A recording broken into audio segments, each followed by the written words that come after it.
Good afternoon student, B Com second year, paper second आपका principle of management, प्रबंध के आधारभूत सिद्धांत। ठीक है, ये सेकंड पेपर है आपका।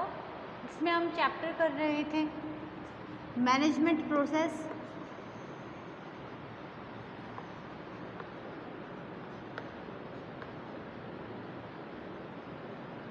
मैनेजमेंट प्रोसेस में हम प्रोसेस के फंक्शंस कर रहे थे, प्लानिंग, ऑर्गेनाइजिंग, डायरेक्टिंग, कंट्रोल, 4 तरह की प्रोसेस होती है। ठीक है, तो जो प्रोसेस है इसमें हम प्लानिंग कर चुके थे, ऑर्गेनाइजिंग कर चुके थे, डायरेक्टिंग कर चुके थे। डायरेक्टिंग में मैंने आपको सिर्फ इसके जो एलिमेंट्स थे और ठीक है, जो डायरेक्टिंग फंक्शन में सब फंक्शंस इंक्लूड होते हैं। डायरेक्शन यानी निर्देशन, निर्देशन तक आपको बता दिया था। अब इसमें कुछ सब फंक्शंस होते हैं इसके। ठीक है, इसके सब फंक्शंस हैं।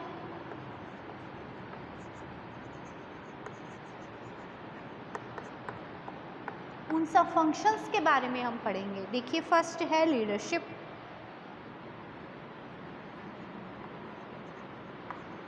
लीडरशिप, मोटिवेशन,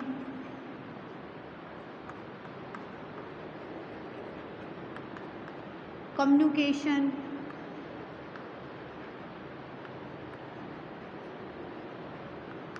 लीडरशिप नेतृत्व, मोटिवेशन अभिप्रेरणा, कम्युनिकेशन संचार, सुपरविजन एंड सुपरविजन।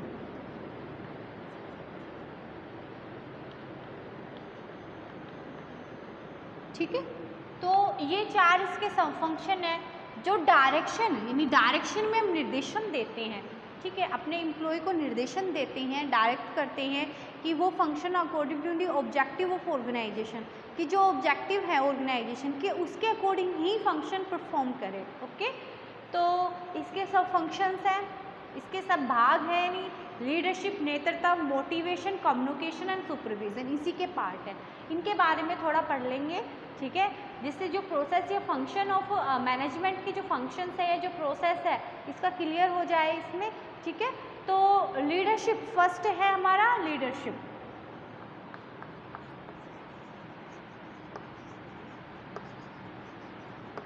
यानी नेतृत्व।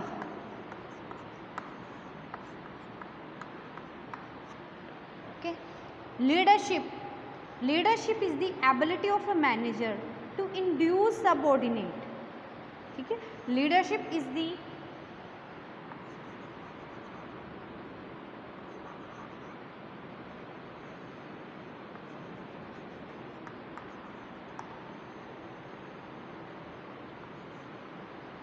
leadership is the ability of a manager to induce the subordinate.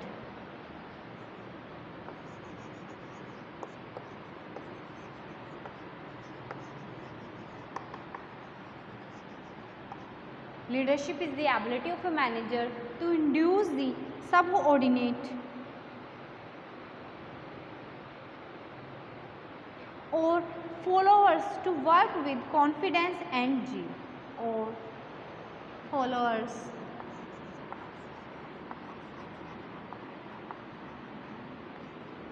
to work with confidence, and zeal. ठीक है, ये लीडरशिप की डेफिनेशन अकॉर्डिंग टू कूंज और डोनर ने बोला है, लीडरशिप इज द एबिलिटी, यानी वो योग्यता होती है, एक प्रबंधक की वो योग्यता होती है जिसमें वो अपने अधीन यानी अपने सबऑर्डिनेट को इंड्यूस करता है, प्रभावित करता है कि जो चाहे वो वैसा ही करे, कि वो अपना काम पूरे कॉन्फिडेंस से करे, जील से करे। ठीक है, तो ये है अकॉर्डिंग टू डोनर और कूंज के अनुसार ये नेतृत्व की परिभाषा दी गई है। ठीक है, कि लीडरशिप वो एबिलिटी होती है जो मैनेजर, जिसके तहत जो मैनेजर है वो इंड्यूस कर सकता है अपने सबऑर्डिनेट को, अपने फॉलोअर्स को, कि वो अपना काम फुल कॉन्फिडेंस के साथ काम करे। ठीक है, तो ये होता है लीडरशिप। इसमें भी तो क्या है, डायरेक्शन ही तो दिया जा रहा है ना, निर्देशित कर रहे हैं, इसमें एक तरह से डायरेक्शन दी जा रही है अपने सबऑर्डिनेट को।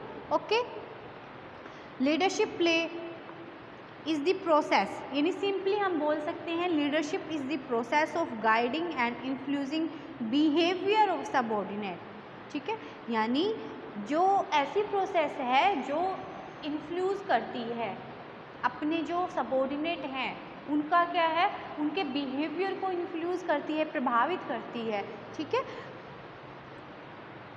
To work violently for attaining objective of an organization, कि वो अपने मन से, यानी एक अच्छा लीडर, अगर एक अच्छा लीडर है, आप उसके अधीनस्थ अगर काम कर रहे हैं या आप उसके सबऑर्डिनेट हैं, अगर आपका लीडर एक गुड लीडर है, ठीक है, यानी वो आपको इस तरह से इन्फ्लुएंस करता है, आपको बिहेवियर आपको इस तरह प्रभावित करता है कि हम अपना जो काम करते हैं वो फुल कॉन्फिडेंस से काम करें। ठीक है, ताकि जो ऑर्गेनाइजेशन है उसके ऑब्जेक्टिव को हम अचीव कर सकें, उसके संस्था के उद्देश्यों को प्राप्त कर सकें। ये सभी डिपेंड करता है लीडरशिप क्वालिटी पे, यानी जो हमारा लीडर है वो। ठीक है, जैसे संस्था में बहुत से काम करते हैं, जो सुपीरियर होता है सबऑर्डिनेट काम करते हैं, जिसका सुपीरियर है उसमें लीडरशिप क्वालिटी भी होनी चाहिए।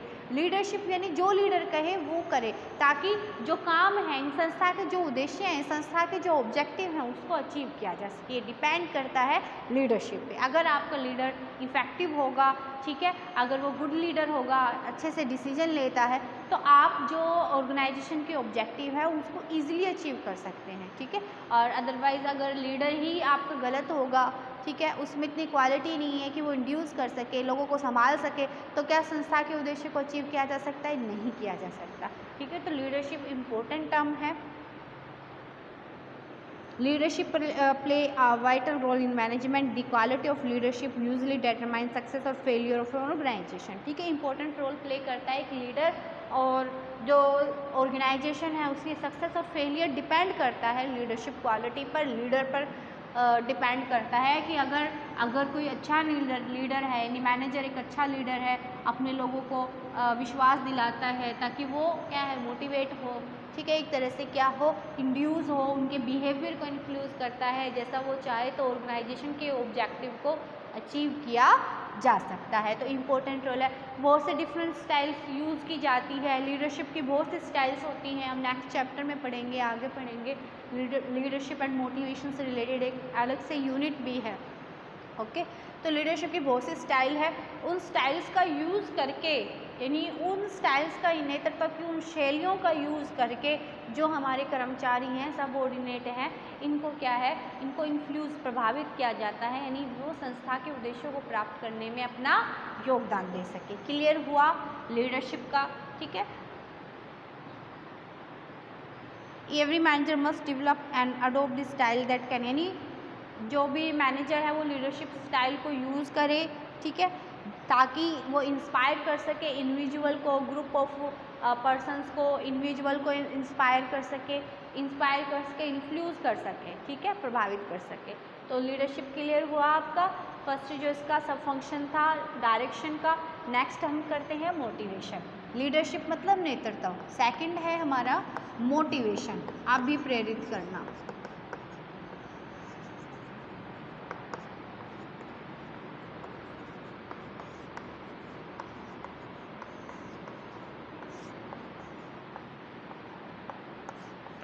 ये हमारा सेकंड सब फंक्शन है मैनेजमेंट प्रोसेस में।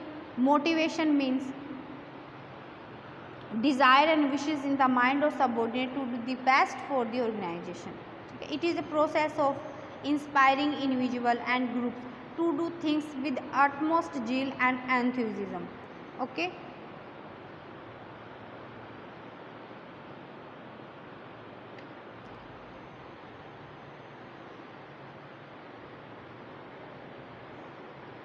Motivation is a process of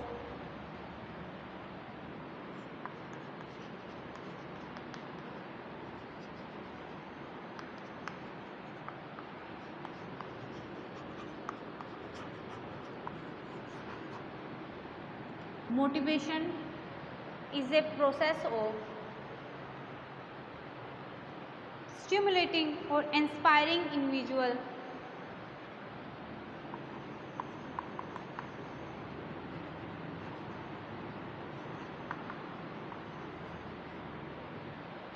or inspiring individuals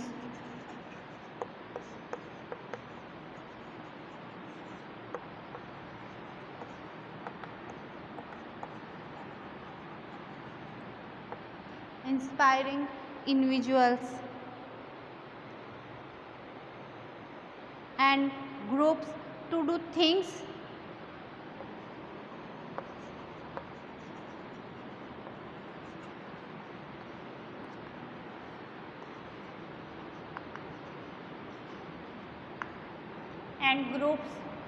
things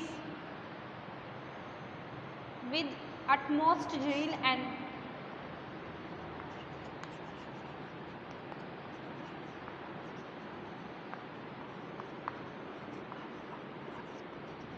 enthusiasm.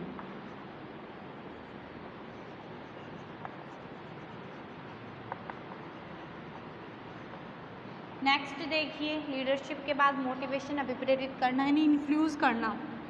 Motivation एक प्रोसेस होती है स्टिमुलेटिंग और इंस्पायरिंग इंडिविजुअल्स। इसमें भी इंडिविजुअल्स को इंस्पायर किया जाता है कि वो काम करे जो संस्था के उद्देश्य यानी ऑब्जेक्टिव को अचीव करने में इम्पोर्टेंट हो। एटमोस्ट जील यानी पूरी श्रद्धा के साथ, और एंथुसिज्म विश्वास के साथ, ठीक है। एंथुसिज्म मतलब विश्वास के साथ काम करे, ठीक है। तो इसलिए अभिप्रेरित किया जाता है, उनको मोटिवेटेड किया जाता है। तो मोटिवेशन की भी क्या है, डिफरेंट थ्योरीज़ हैं, ठीक है। मोटिवेशन सिस्टम भी अलग अलग टाइप के हैं। मोटिवेशन में भी अभिप्रेरित करने के लिए भी बहुत सी थ्योरीज़ हैं, ठीक है।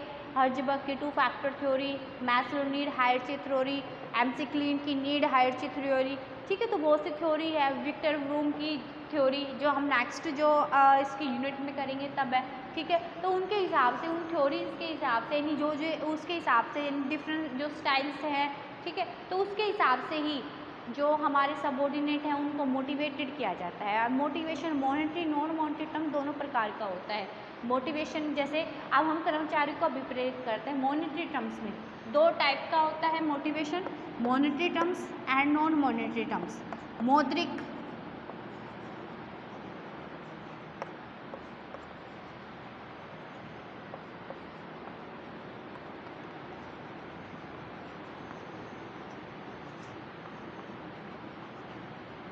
यानी मौद्रिक रूप से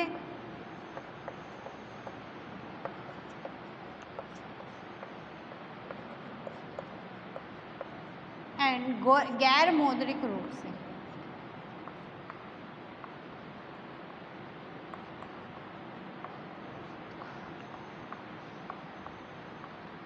ठीक है।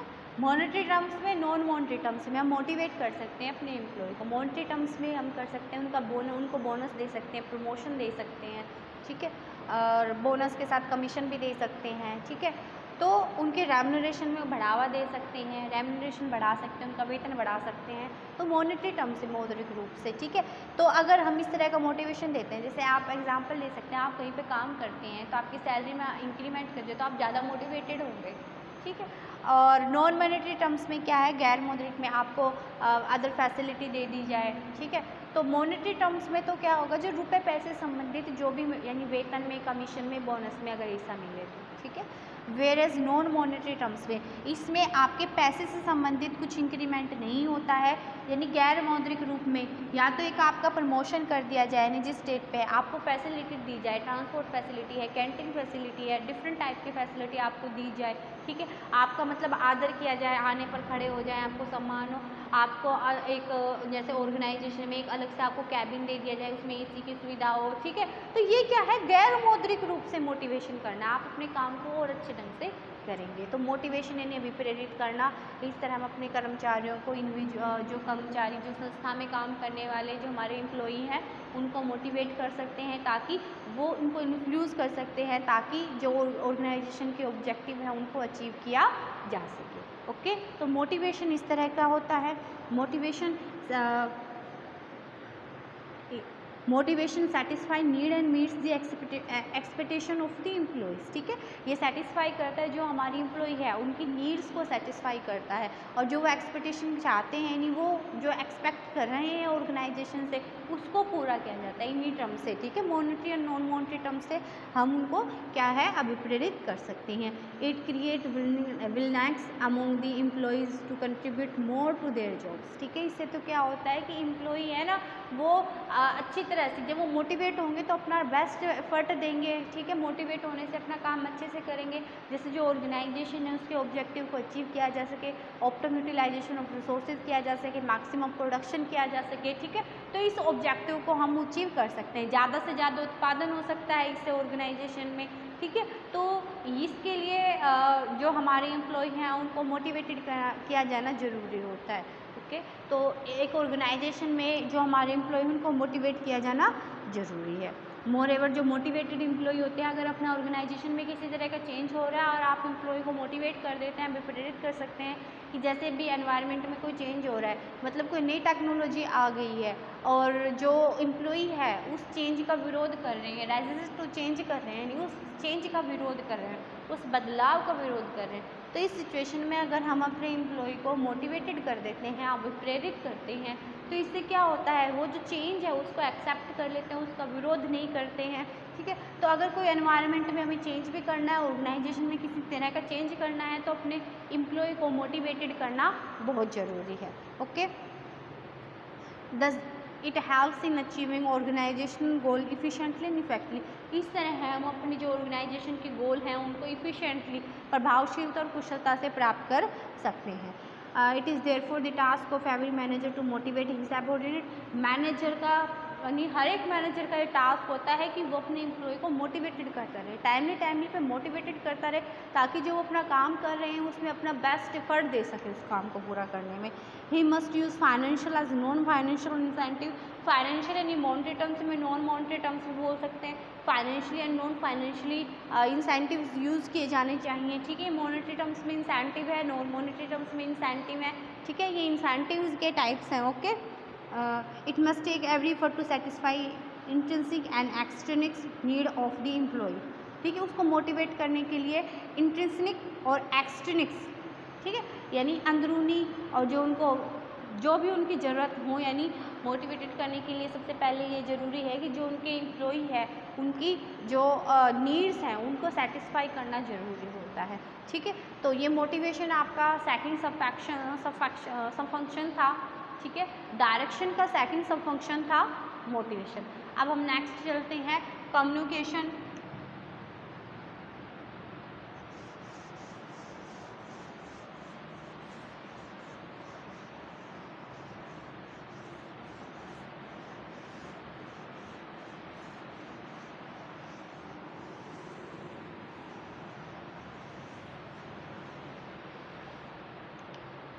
नेक्स्ट है हमारा कम्युनिकेशन।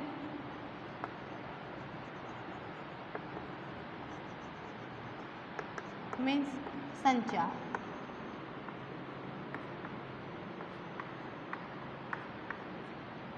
कम्युनिकेशन संचार।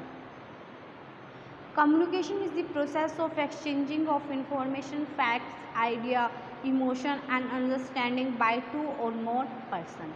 Communication is the process of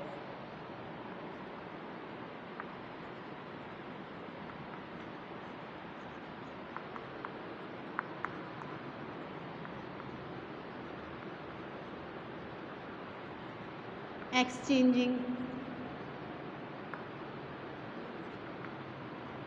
ideas. Communication is the process of exchanging ideas, information,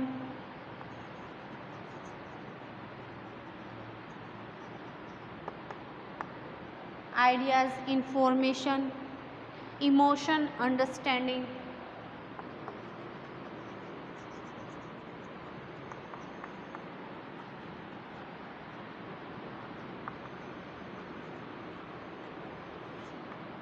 by two or more person,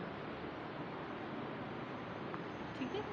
यानी कम्युनिकेशन वो प्रोसेस होती है जिसमें हम एक्सचेंज करते हैं, सूचनाओं का प्रवाह होता है, आइडियाज़ का, विचारों का प्रवाह होता है, ठीक है, इमोशंस का, अंडरस्टैंडिंग का बाय टू और मोर पर्सन, दो या दो से अधिक व्यक्तियों के बीच में कम्युनिकेशन का प्रभाव होता है, संचार का। तो एक ऑर्गेनाइजेशन में कम्युनिकेशन, इफेक्टिव कम्युनिकेशन का होना भी ज़रूरी है।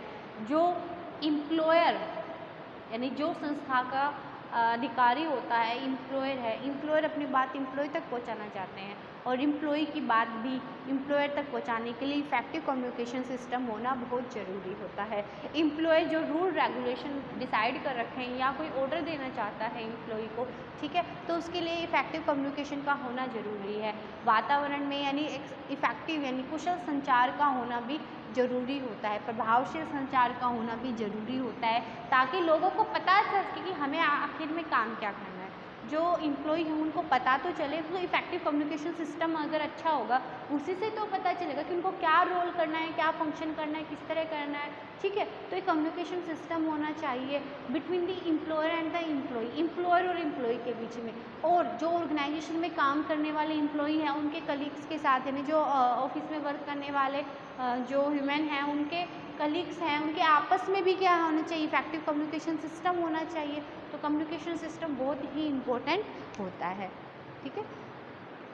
It is systematic process of conveying और exchanging careful listening and understanding of the message, ठीक है। यानी सिस्टमेटिक प्रोसेस होता है जिसमें हम कन्वे कर सकते हैं, एक्सचेंज कर सकते हैं, careful listening and understanding of the message, ठीक है। यानी जो मैसेज पहुंचाया जाता है उसको हम केयरफुल लिसनिंग करते हैं, उस मैसेज को अच्छी तरह से अंडरस्टैंड करते हैं कि क्या कहा गया है, okay.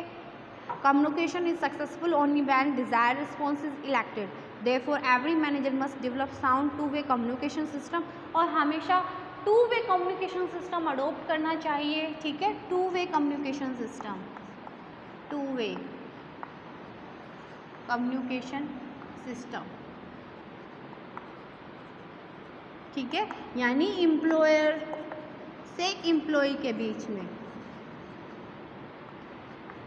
One way communication system कि जब एम्प्लॉयर सिर्फ ऑर्डर दे एम्प्लॉय को, तो ये है वन वे कम्युनिकेशन सिस्टम, ठीक है, वन वे कम्युनिकेशन सिस्टम। एक तरफ से ही कम्युनिकेशन हो रहा है, एम्प्लॉयर सब अपने ऑर्डर दे रहे हैं, बट ये नहीं समझ रहे कि एम्प्लॉय को क्या समझा कर, अधीनस्थ जो हैं कर्मचारी हैं उनको क्या समझ में आया, वो मान भी रहे हैं, नहीं मान रहे, उनकी कोई प्रॉब्लम है उसका सॉल्यूशन भी करना है, ठीक है। तो एम्प्लॉयर अगर वन वे कम्युनिकेशन करता है, एक तरफ ही कम्युनिकेशन संचार रहता है, ठीक है, तो वो इफेक्टिव ऑर्गेनाइजेशन नहीं बना सकता, एक प्रभावशाली संगठन नहीं बना सकता। उसके लिए टू वे कम्युनिकेशन होना चाहिए एम्प्लॉयर और एम्प्लॉय के बीच में। एम्प्लॉयर अपना कम्युनिकेशन यानी जो बातें पहुंचाना चाहता है, एम्प्लॉय को अपने आइडियाज़ देना चाहता है, ठीक है, और एम्प्लॉय को अगर प्रॉब्लम है तो एम्प्लॉयर को सुनना चाहना चाहिए, ठीक है। इसके लिए इफेक्टिव कम्युनिकेशन सिस्टम का होना बहुत ही ज़रूरी है। ये टू वे कम्युनिकेशन सिस्टम होता है एम्प्लॉयर से एम्प्लॉय के बीच में या एम्प्लॉय से एम्प्लॉयर के बीच में, two way of communication system, okay. Communication is fundamental and vital to any managers. It is basis of action and cooperation. ये एक्शन और कोऑपरेशन पर बेस होता है। Sound communication system gets idea and instruction understood properly.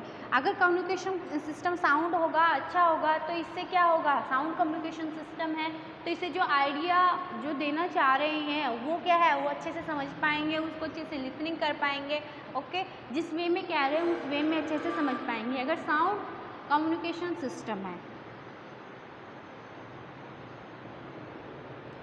इसका result क्या होगा, result in increase performance, performance बढ़ेगी, morale बढ़ेगा। जब उनको अपने रोल रिस्पॉन्सिबिलिटी के बारे में अच्छे से डिफाइन होगा तो इनसे उनका मोराल भी बूस्ट होगा, क्या करना है उनको, ठीक है। It helps in coordinating activity in organization. ये ऑर्गेनाइजेशन में जो एक्टिविटी है उसको कोऑर्डिनेट भी करता है, उसको इकट्ठा करने में, कोऑर्डिनेट करने में, समन्वित करने में, ठीक है। जो संस्था की जो क्रियाएं हैं उनको समन्वित करने में भी ये हेल्पफुल होता है। तो इफेक्टिव कम्युनिकेशन का होना बहुत ही ज़्यादा ज़रूरी है। क्लियर हुआ पॉइंट ये?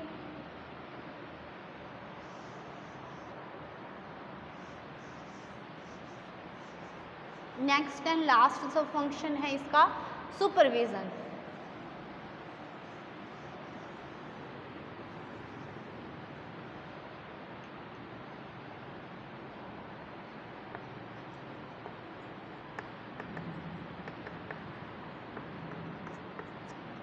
अब जो एम्प्लॉय हैं, supervision is essential sub function of direction process. The term supervision is made up of two word, super and vision. तो supervision means overseeing by some superior of the subordinate at work. ठीक है, तो supervision दो शब्दों से मिलकर बना है, सुपर प्लस में विजन। ठीक है, तो सुपर मतलब जो सुपीरियर हैं यानी अधिकारी हैं वो विजन करें, यानी अपने कर्मचारियों पर निगरानी करें कि वो अपना काम अच्छे से कर रहे हैं या नहीं कर रहे हैं। सुपरविजन का मतलब होता है पर्यवेक्षण। ठीक है, पर्यवेक्षण। जो सुपरवाइज़र होते हैं, पर्यवेक्षक होते हैं, वो निगरानी रखें अपनी जो सबऑर्डिनेट है उनके, ठीक है, उस पर निगरानी रखें, उनके काम पर निगरानी रखें, उसको बोला जाता है सुपर प्लस में विज़न। तो देखो सुपरविज़न दो शब्दों से मिलकर बना है। ठीक है, तो सुपरविज़न का मीन्स है, यानी it means overseeing by some superior. It means overseeing by some superior. It means overseeing by some superior of the subordinate at work, of the subordinate at work। ठीक है, यानी काम पर करने वाले जो कर्मचारी हैं उन पर निगरानी रखें उसके अधिकारी। ठीक है, उसका है मतलब supervision. Every superior has to see that he subordinate work as per plan and standard. ठीक है, एवरी सुपीरियर को देखना चाहिए कि जो प्लान बताया गया है, जिस तरह से काम करना है, जो उनसे बोला गया है, हमारे जो कर्मचारी हैं उसके उनके जो अधीनस्थ हैं, सबऑर्डिनेट हैं, उसी के अनुसार काम कर रहे हैं या नहीं कर रहे हैं, अकॉर्डिंग टू द प्लान एंड जो प्लान बताया गया था उसी के अकॉर्डिंग फंक्शन परफॉर्म कर रहे हैं या नहीं कर रहे हैं। ठीक है, एवरी सुपीरियर को ये देखना चाहिए। दस the supervision is the process of ensuring performance of subordinate. ठीक है, कि ये सुपरविजन वो प्रोसेस होती है, ठीक है, जिसमें परफॉर्मेंस है जो सबऑर्डिनेट की वो अकॉर्डेंस हो रही हो with the plan, policy, program, procedure, method, rules. ठीक है, यानी उसके अकॉर्डिंग ही वो परफॉर्मेंस हो रही है नहीं हो रही है, यानी जो सुपीरियर काम कर सबऑर्डिनेट काम कर रहे हैं according to plan, procedure, method, rules, according to rules काम कर रहे हैं नहीं कर रहे, उस पर निगरानी रखना। ठीक है, वो होता है supervision. Through supervision is important at every level of management. ठीक है, यानी ये हर एक मैनेजमेंट के तीनों लेवल पे, चाहे टॉप लेवल हो, चाहे मिडिल लेवल हो, लो लेवल हो, उस पर इम्पोर्टेंट है। बट जो ऑपरेटिंग लेवल है यानी जो लो लेवल है उस पर बहुत ज़्यादा ज़रूरत है। जो मशीनों पर काम करने वाले कर्मचारी होते हैं उस पर निगरानी रखना ज़्यादा ज़रूरी होता है। टॉप लेवल में तो मेनली क्या है, जो एजुकेटेड या प्रोफेशनल्स होते हैं तो उनका जो स्पेशलिस्ट होते हैं तो उन पर निगरानी इतना रखना ज़रूरी नहीं है। पर जो ऑपरेटिंग लेवल पे काम करने वाले जो हमारे कर्मचारी होते हैं उन पर निगरानी रखना ज़रूरी होता है। Okay, a supervisor is usually a first line manager and deals with the rank and file employees. ठीक है, जो सुपरवाइज़र होता है वो फर्स्ट लाइन मैनेजर होता है and deals with rank and file employees. ठीक है, he teaches he subordinate the way in which their job can be best perform. यानी जो सुपरवाइज़र होता है जिसको हम लाइन मैनेजर भी करते हैं वो ये काम करता है सुपरवाइज़र जो सुपरवाइज़ करता है सबऑर्डिनेट को। ठीक है, वो बताता है अपने सबऑर्डिनेट को कि उनको क्या काम करना है। ठीक है, वो अपना काम कैसे अच्छे से परफॉर्म कर सकते हैं, they can best their job in job perform. More ever supervisor also looks into the problems and solution of subordinate and helps them in resolving the same। ठीक है, यानी जो सुपरवाइज़र है वो सिर्फ उनको सुपरवाइज़ ही नहीं करता, उनके प्रॉब्लम्स को भी देखता है, उन प्रॉब्लम्स को दूर भी करता है। ठीक है, तो ये जो अधिकारी सुपरवाइज़र्स होते हैं, पर्यवेक्षक होते हैं, ये अपने जो अधीनस्थ होते हैं उनको बताते हैं कि वो अच्छे से क्या काम अपना कर सकते हैं और उनको गाइड करते हैं। और इसके साथ साथ अगर उनकी कोई प्रॉब्लम हो उन प्रॉब्लम्स को भी क्या है पूरा करते हैं, उस प्रॉब्लम्स को भी रिमूव करते हैं, दूर करते हैं। ठीक है, तो ये आज आपके डायरेक्शन के जो 4 सब फंक्शन है ये आपके क्लियर हुए। अब नेक्स्ट जो इसमें प्रोसेस है, ठीक है, जो फंक्शन है लास्ट बच गया है आपका कंट्रोलिंग। ठीक है, कंट्रोलिंग के अंतर्गत इसके और 1-2 फंक्शंस हो रहे हैं वो और हम करेंगे।